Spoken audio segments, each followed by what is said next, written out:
Welcome to this week's edition of CEO Corner. I'm Otis, Rawl, President and CEO of the South Carolina Chamber of Commerce.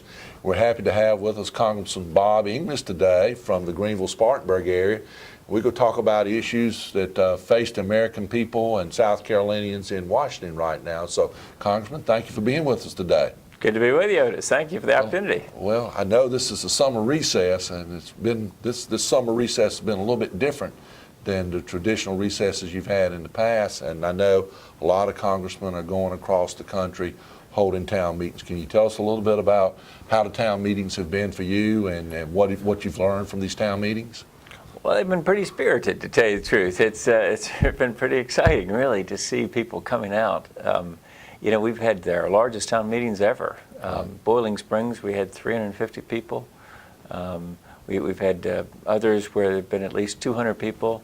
We're in a series of 12 town meetings that we're doing now, and so the timing worked out real well for us to have all these on the calendar and be doing them during August, because people want to come out and express themselves about health care. Yeah. They're very concerned and they want to express that, and so I'm very glad they're coming out. Are you finding that the people are pretty knowledgeable on the issue, or are they just really out there kind of searching for, you know, what's going on and asking you really to just kind of explain what's going on the Hill right now?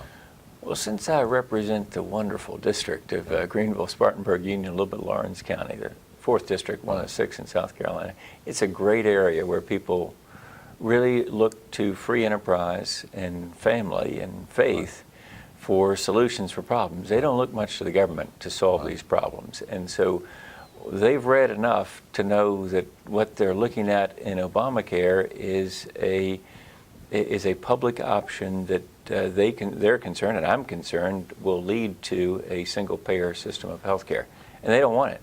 And they've made that real plain to me. And of course, it didn't take much encouraging, because that's what I went to the town meetings thinking. But so in my case, I'm real happy to see the people there, because we're in agreement that there's something wrong with Obamacare we need to fix. Well, I know that at least from the business community standpoint, as we talk to our businesses and to our insurance carriers and all, most people believe there's enough money in the system right now. It's just how it's allocated, how it's determined, who gets the benefits and things of that sort. But I think the real issue is the reforms that probably need to be within the current system without really expanding it to cost us another $1.8 trillion. So I think that's a real big issue for businesses, and how we're going to respond to the additional penalty provisions and the mandates within the Obama plan. Right, and several things I think that really are important for chamber members about this health care package. One is that we really need to sever the connection between employment and health insurance, in my opinion. It's an accident history that I get my health insurance from my employer. It came out of wage and price controls in World War II. If it weren't for that, we wouldn't be saddled with this system where my employer is my source of health insurance. And if I change employment, I lose my health care. Right. And so I'm sort of stuck in my employment, which is a problem for me as a worker. It's a problem for the business because of the expense of it. Now, of course, if we move to a system that's away from employer-based, we've got to come up with a way of affording it for individuals like me that go out there and now do something on my own. But we need to sever that connection. There's no particular reason to keep on making it so that employers provide health insurance. Another thing I think that's really near and dear to the hearts of chamber members, because I've heard it in so many contexts, is you got to do some legal reform. We've got to change this jackpot mentality that's out there and get away from, especially in medical malpractice, from this problem of defensive medicine driving the cost up. So that's what I'd like to see us do. Of course, I'd like to go beyond just medical malpractice. I'd like to go all the way to a loser pays attorney's fees system across the board, so that, you know, if I sue you, I can sue all I want. But when I lose, I got to pay my lawyer and I got to pay your lawyer. Then I'd sit and think before I sued you. Well, no question, you're singing our song, so we appreciate that.